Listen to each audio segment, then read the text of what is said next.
इस सवाल में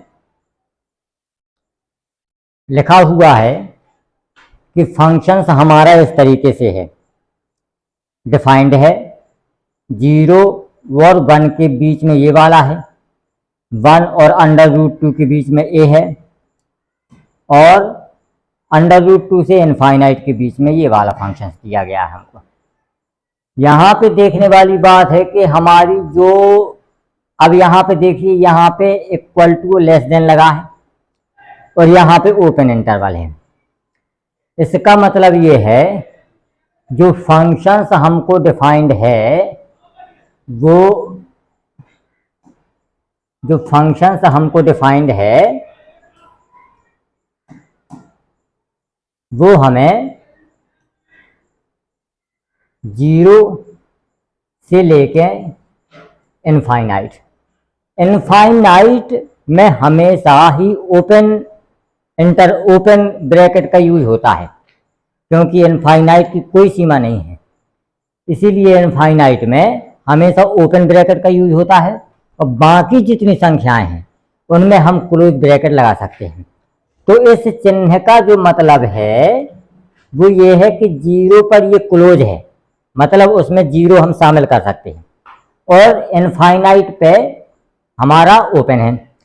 अब इसमें देखना है कि 0 और इनफाइनाइट के जो बीच में है वो हमको 2 पॉइंट दिए गए हैं इसमें, 0 और इनफाइनाइट के बीच में।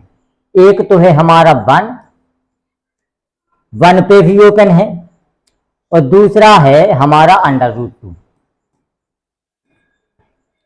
√2 में भी ओपन है। अब देखें, यहाँ पे 0 से इनफाइनाइट के बीच में हम देखते हैं कि इस ब्रैकेट में यहाँ पे 1 पर भी क्लोज लगा हुआ है। कितना है? 1 पर भी हमारा क्लोज है, तो इसको, और √2 पर भी क्लोज है, √2 पर भी क्लोज है। तो इन दोनों पॉइंटों पर चेक करना है, और उसमें लिखा है कि 0 से इनफाइनाइट, मतलब 0 में हमारा क्लोज ब्रैकेट है, इनफाइनाइट में ओपन है, इसमें ये फलन हमारा कंटिन्यूअस है। कैसा है? कंटिन्यूअस फलन है। तब हमें इसकी वैल्यू ज्ञात करनी है। तो 0 और इनफाइनाइट के बीच में जो जो पॉइंट दिए गए हैं हमको, उन पर इसकी जो है कंटिन्यूटी चेक करनी है। तो हमको कौन कौन से पॉइंट दिए गए हैं?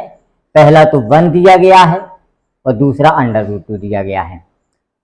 जो लास्ट का फलन है वो हमारी बाउंड्री दर्शाता है, और जो नीचे के यहाँ पे है ये हमारा राइट और लेफ्ट दर्शाता है। जो यहाँ पे लगा हुआ है ये हमारा क्लोज ब्रैकेट को दर्शाता है, ये ओपन ब्रैकेट को दर्शाता है। लेकिन जो यहाँ पे बीच में ये चिन्ह लगे हुए हैं ये राइट, लेफ्ट और इक्वल टू को दर्शाते हैं। इसीलिए 0 और इनफाइनाइट के बीच में हमें 2 पॉइंट प्राप्त होते हैं, एक तो 1 और दूसरा √2। तो हम 1 के लेफ्ट, राइट और 1 में चेक करेंगे, और √2 के लेफ्ट, राइट और √2 पर चेक करेंगे। तो इसको, सवाल को लगाने के लिए अब हम देखते हैं क्या करते हैं। सबसे पहला है कि हम 1 पे चेक करें, 1 पे।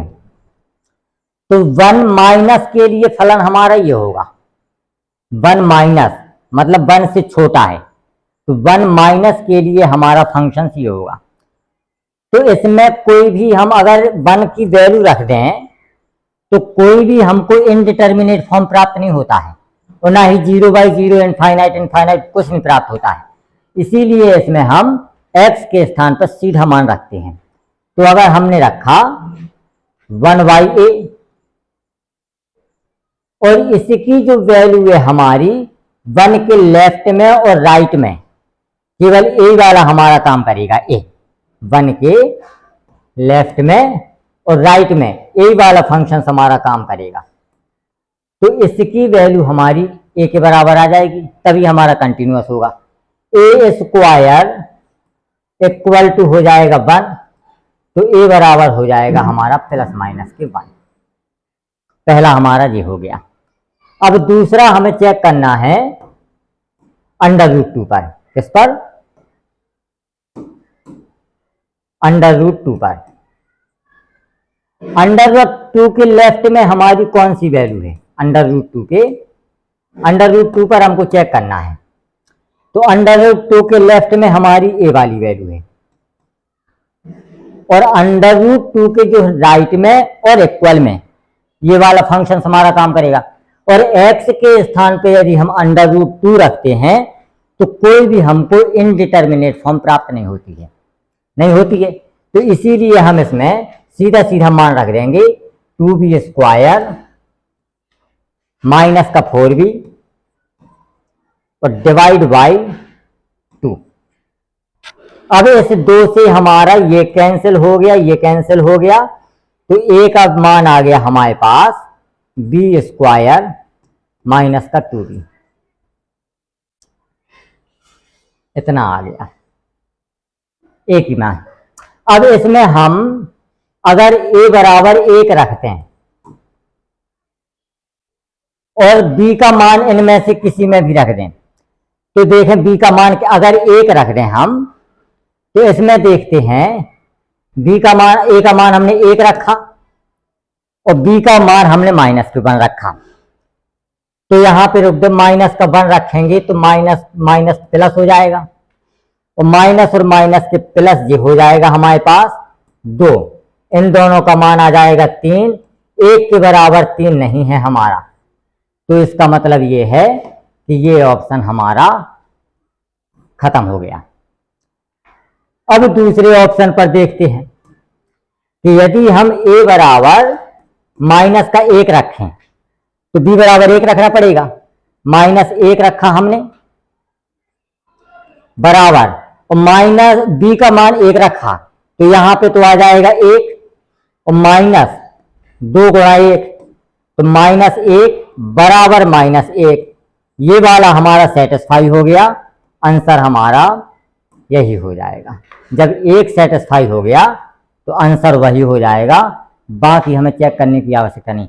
देखो इसमें 2 ऑप्शन हमारे क्लोज हैं, इसीलिए ज्यादा पॉसिबिलिटी है कि वही हम चेक करें सबसे पहले। अगर, और दूसरी बात यह है कि इसको चेक करना है कठिन, तो सबसे पहले हम सिंपल वाले ऑप्शन को एलिमिनेट करते हैं। अगर सिंपल वाले ऑप्शन एलिमिनेट हो जाता है तो हमारा बाकी ऑप्शन भी हमारे चेक हो जाएंगे। ये है इसका सॉल्यूशन। तो ऑप्शन सी आ जाएगा इसका आंसर।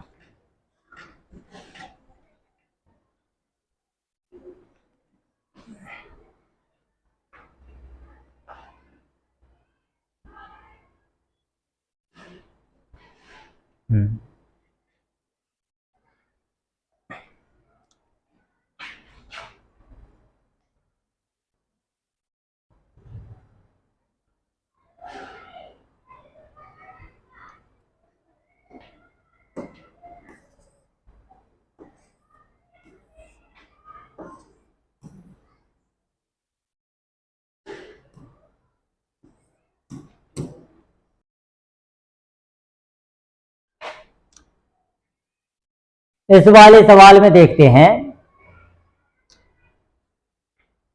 सबसे पहला तो ये है कि ये ग्रेटेस्ट इंटीजर वाला प्रश्न है, ग्रेटेस्ट इंटीजर। दूसरी बात ये है कि इसमें कोई भी पॉइंट हमको नहीं दिया गया है, सिर्फ हमें ऑप्शन के द्वारा ये पता चलता है कि 1/2 है, 1/2 है, 1/2 प्लस है, 1/2 माइनस है। इसीलिए हमें सिर्फ 1/2 के इर्द गिर्द ही इसको चेक करना है। 1/2 के माइनस लेफ्ट में, 1/2 के प्लस राइट में, और 1/2, उसी के आधार पर हम इस क्वेश्चन को हम सॉल्व करते हैं। अब देखते हैं जो ये हमारा फंक्शंस है,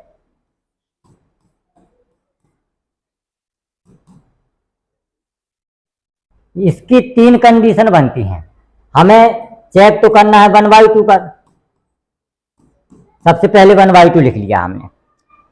अब 1/2 का जब हम चेक करना है तो पॉसिबिलिटी ये हमारी कि x का मान हमारा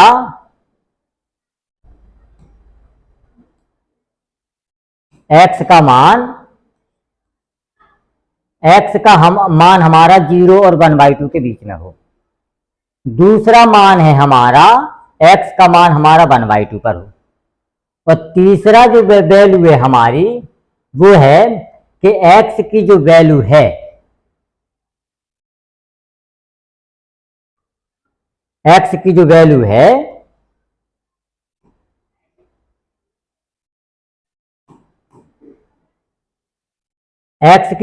है वो 1 और 1/2 के बीच में हो। ये 3 कंडीशन बनती हैं हमारी। संख्या रेखा ली हमने, ये हमारा 0 है, ये हमारा 1 है और इसके बीच में कहीं ये है हमारा 1/2। तो हमारी पॉसिबिलिटी है कि 0 से 1/2 पर एक वैल्यू होगी हमारी x की, दूसरा 1/2 से 1 के बीच में एक वैल्यू होगी और तीसरा है कि 1/2 पर होगी। अगर तीनों का मान हमारा बराबर आता है तो हम कहते हैं कि फंक्शन हमारा कंटिन्यूअस हो जाएगा। अब इसमें देखते हैं कि इसका मान कितना है। इसको जो हमारा फंक्शन दिया गया है वो है x ग्रेटेस्ट इंटीजर में और x प्लस के 1/2 इतना दिया गया है।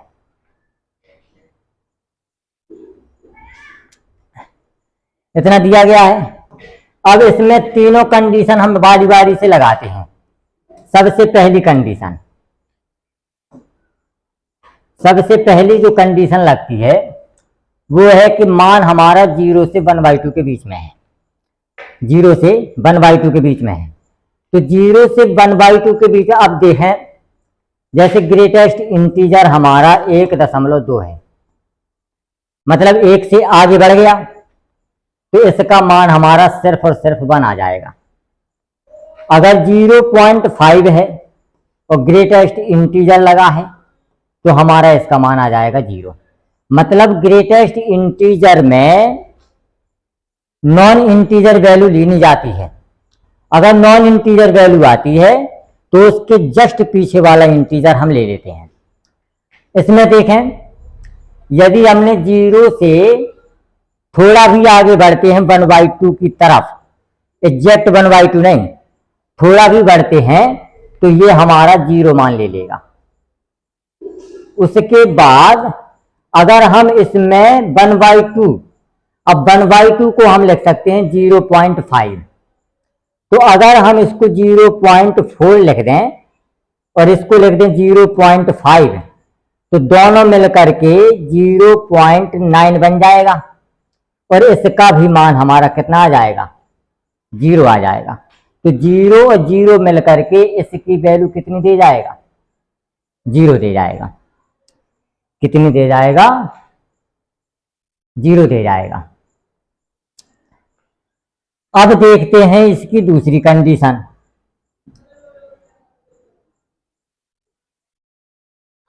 अब इसकी दूसरी कंडीशन देखते हैं। दूसरी कंडीशन, अगर एग्जैक्ट 0 है हमारा, एग्जैक्ट 1/2 है इस पॉइंट पर, तो 1/2 होता है 0.5, तब भी इसकी वैल्यू हमारी 0 आ जाएगी। प्लस इसमें देखो, अगर हम 1/2 प्लस 1/2 करते हैं तो ये 1 हो जाएगा, इसका मान आ जाएगा 1 आ जाएगा, तो इसका मान हो जाएगा 1 हो जाएगा। अब तीसरी कंडीशन जो हम देखते हैं वो है हमारी, तीसरी कंडीशन देखते हैं तो वो है हमारी 1/2 से 1 की तरफ। अब हम देखते हैं कि यदि 1/2 से 1 की तरफ कुछ भी आगे बढ़ते हैं तो ये 0.6 के समथिंग होगा या 0.5 से ज्यादा होगा, तो इसकी वैल्यू तो हमारी 0 आना है। इसमें देखते हैं, अगर हम x को 0.6 करते हैं, 0.5 से ज्यादा बढ़ गया और इसका मान हो जाता है 0.5 और दोनों का मिलकर के हो जाएगा ग्रेटेस्ट इंटीजर में 1.1, जिसकी वैल्यू हो जाएगी 1 के बराबर, तो 0 और 1 मिलकर के इसका मान कितना दे देगा? 1। जब इसका मान 1 दे देगा, अब हम देखते हैं ऑप्शन में। ऑप्शन में देखते हैं 0 से 1/2 के बीच में। अब देखें यहां पे तीनों मान हमारे बराबर नहीं है। अगर तीनों मान बराबर होते तो 1/2 पर हमारा फंक्शन कंटिन्यूअस हो जाता, लेकिन हमारे तीनों मान 1/2 के बराबर नहीं है, तो फंक्शन हमारा डिसकंटिन्यूअस हो गया। कंटिन्यूअस वाला तो ऑप्शन पैसे भी एलिमिनेट हो गया। अब यहाँ पे 1/2 प्लस का देखते हैं। 1/2 प्लस में एक वैल्यू आ रही है, लेकिन यहाँ पे 2 लिखा है, इसीलिए ये वाला ऑप्शन भी खत्म हो गया। 2 माइनस के लिए ये वाला फंक्शन, 2 माइनस के लिए इसमें 1/2 माइनस के लिए एक वैल्यू आ रही है, लेकिन हमें 0 प्राप्त हो रहा, इसीलिए ये वाला ऑप्शन खत्म। ऑप्शन हमारा सिर्फ डी आ जाएगा।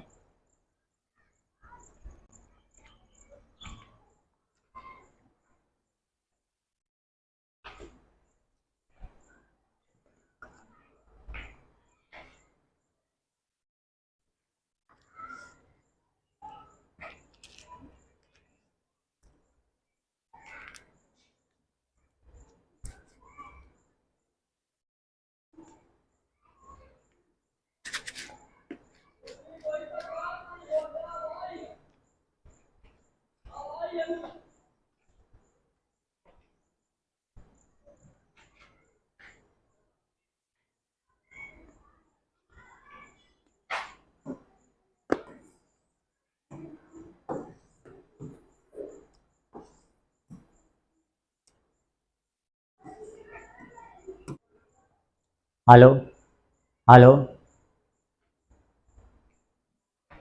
पूरे सवाल फिर से लगाने पड़े।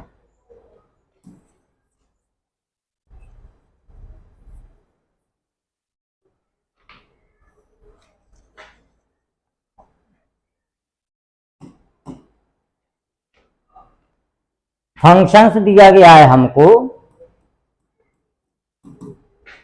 -1 की power greatest integer of x³।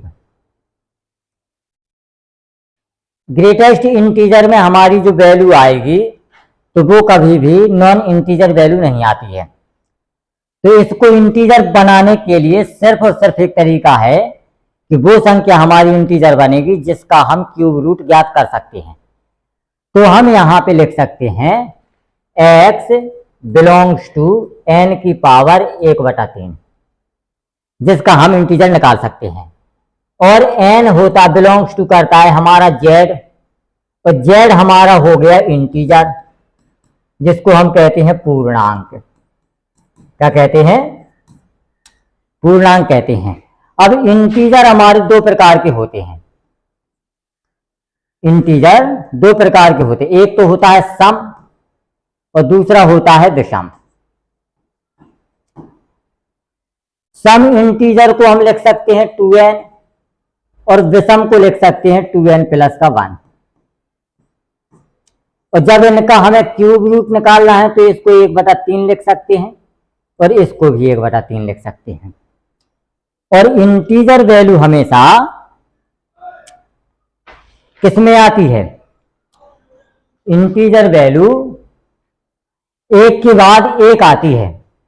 जैसे 1 लिखा, 2 लिखा, 3 लिखा, विषम आया, फिर सम आया, फिर विषम आया, फिर सम आया।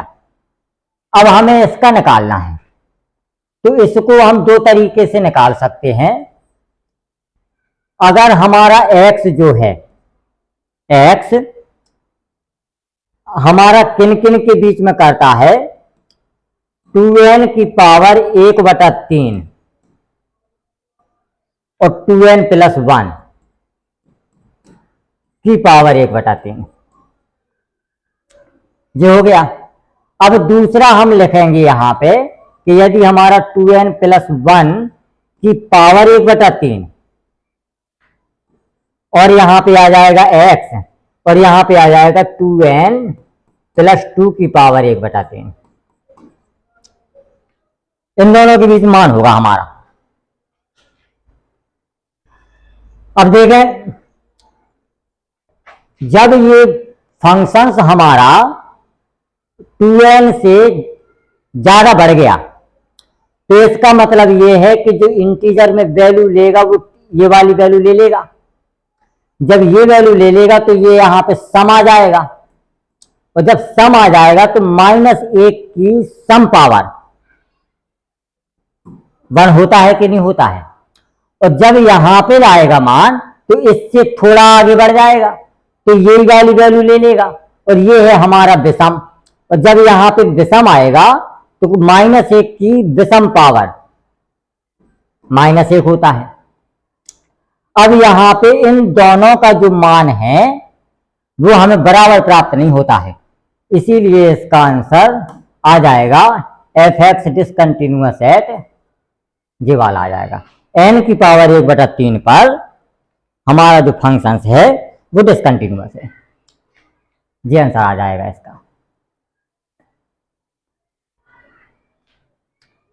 इसका ये आंसर आ जाएगा।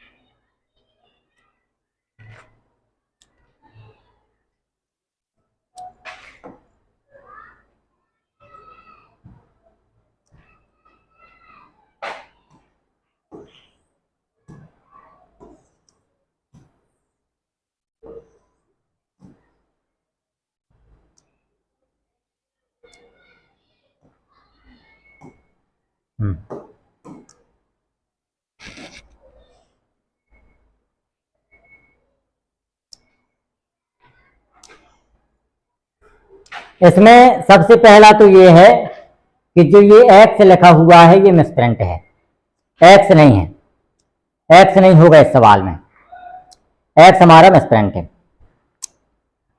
अब यहां पे देखना है कि फंक्शन हमारा ये वाला होगा, क्योंकि ये x is not equal to में 0 है, इसका मतलब है कि x के या तो लेफ्ट में होगा या राइट में होगा, और 0 की वैल्यू दी गई है हमें k के बराबर। अब यदि हम इसका फॉर्म चेक करते हैं, इसका फॉर्म चेक करें तो हम, और कंटिन्यूअस है हमारा x बराबर 0 पर, तो इसमें 0 की वैल्यू रखें तो 0 हो जाएगा, और ये हो जाएगा हमारा पूरा मान हमारा 0 हो जाएगा।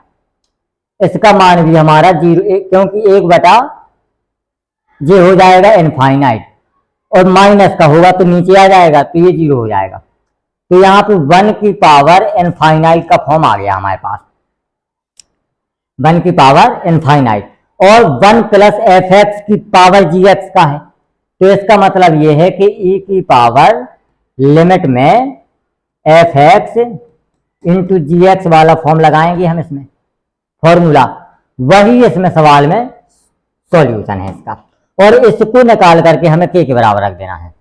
तो यदि हम निकालें e की power limit x tends to 0 हमारा, और यहां पे है हमारा x e की पावर -1/x², और साइन 1/x की पावर 4 इंटू में e की पावर 1/x² हो जाएगा। यहां पे है 1 और यहां पे है माइनस का, इससे ये वाला हमारा खत्म हो जाएगा। अब हमारे पास आ जाएगा e की power limit x tends to 0, ये हो जाएगा हमारा x साइन 1/x की पावर 4। इसका मान हमारा -1 और 1 के बीच में रहता है, कुछ भी हो, चाहे अनंत आए कुछ भी आए, इसका मान हमारा 0 हो जाएगा, और 0 का मान इसके बीच की किसी भी संख्या में करेंगे हम 0 आएगा आंसर। तो हमें प्राप्त होता है e की पावर 0 बराबर k का मान आ जाएगा हमारे पास 1, यही इसका आंसर हो जाएगा पहला।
इस सवाल में देखें हम x बराबर नहीं है 0 0 के, ठीक है।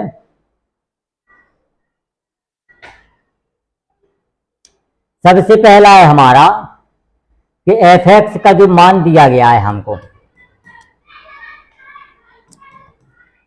वो दिया गया है e की power x plus integer functions of x minus का 1 और डिवाइड बाई x प्लस का ग्रेटेस्ट इंटीजर ऑफ x। जब नहीं है इसका मान, जब इसका मान x बराबर नहीं है 0 के, सबसे पहले इसी को हम सॉल्व कर लें। इसका तो 0 का दिया गया है हमारे पास 1। इसकी दो कंडीशन बनती हैं, या तो x हमारा 0 से कम है, जब 0 से कम है तो इसकी वैल्यू 0 से कम होते ही माइनस की तरफ भागेगी, तो इसका -1 इंटीजर हो जाएगा। तो इसको हम लिख सकते हैं e की पावर x माइनस का 1 अपॉन x माइनस का 1। कब? जब x इज लेस देन हमारा 0 है। दूसरी कंडीशन है हमारी कि जब x इज ग्रेटर देन 0 है, 0 से बड़ा, जब 0 से बड़ा होगा तो x हमारा 0 की तरफ भागेगा। 0 से थोड़ा सा भी आगे बढ़ेंगे तो वो हमारा 0 ही पॉइंट ले लेगा। तो इसका मान आ जाएगा हमारे पास e की पावर x, ग्रेटेस्ट इंटीजर तो 0 हो गया, माइनस का 1 और डिवाइड बाई यहां पे हो जाएगा x अकेला सिर्फ, क्योंकि इसका मान 0 हो गया। इसकी दो कंडीशन है और x बराबर 0 पर हमको जो मान दिया गया है वो दिया गया है 1। तो इसका फंक्शन हमारा इस तरीके से टूटेगा। अब देखते हैं इस सवाल को, इस फंक्शन का मान हमारा इस तरीके से टूटेगा। अब देखते हैं इस सवाल को।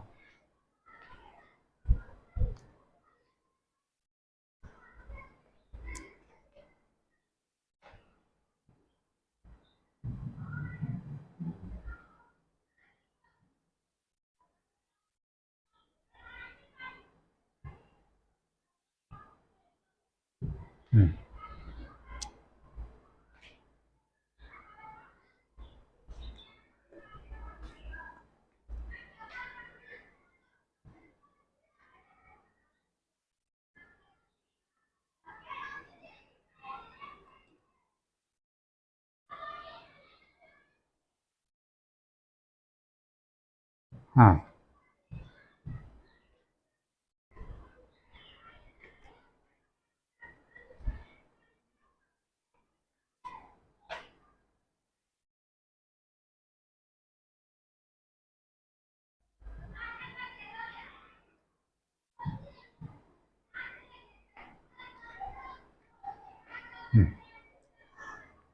अब देखते हैं इस सवाल को।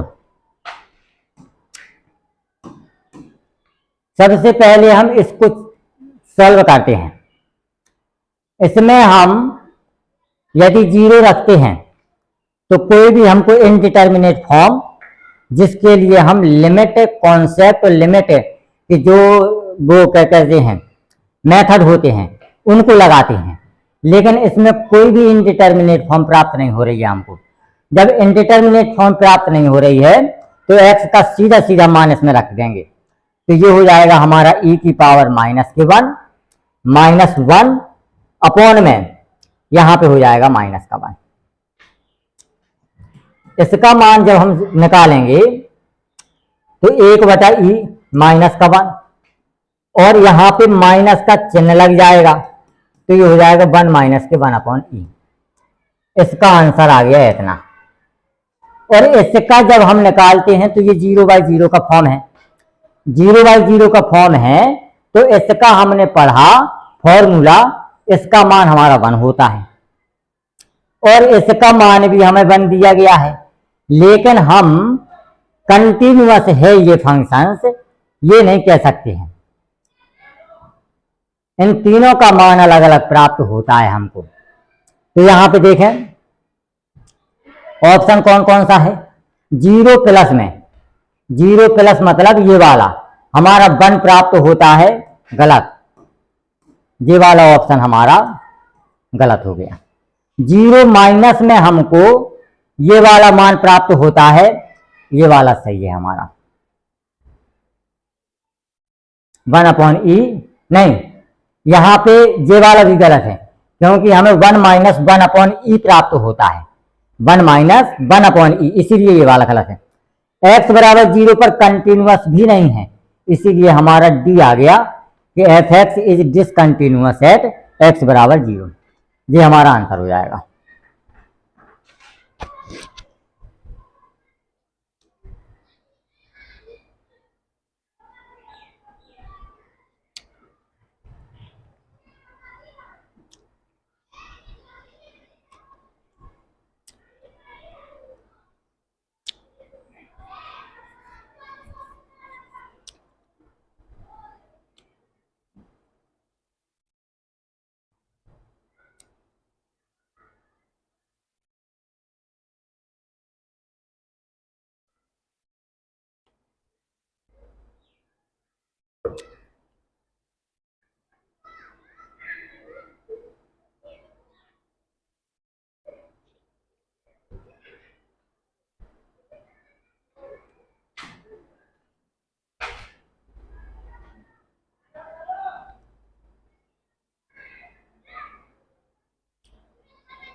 तो इस तरह का खेलो, पता नहीं क्या खेलो।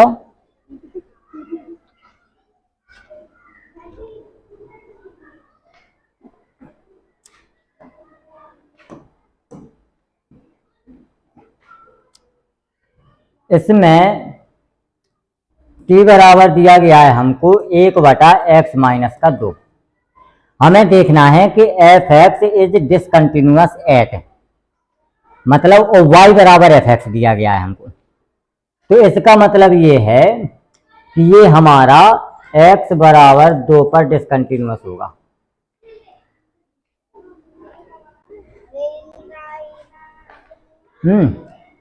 दूसरा है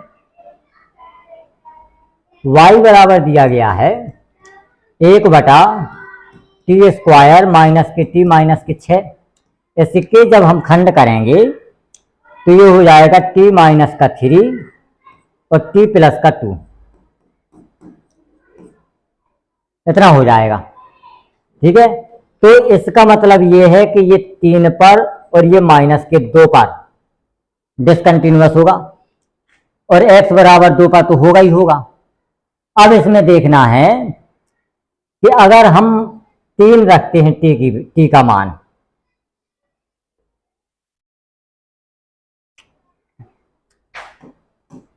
t का मान यदि हम 3 रखते हैं तो 1/x-2 हो जाएगा। तो 3x माइनस का 6 बराबर 1, x की वैल्यू आ जाएगी हमारी 7/3। एक तो ये डिसकंटिन्यूअस पॉइंट आ गया हमारे पास। और दूसरा है कि यदि हम माइनस का 2 रखें बराबर 1/x-2, तो माइनस का 2x माइनस का 4 इक्वल टू प्लस का 4 बराबर 1। तो 2x बराबर माइनस का 3 माइनस और माइनस माइनस ये कैंसिल, x बराबर 3/2। 2, एक ये आ गया। हमारे पास 3 मान प्राप्त हो गए। 2, 3/2, 7/3। 2, 3/2, 7/3 बी आंसर हो जाएगा हमारा।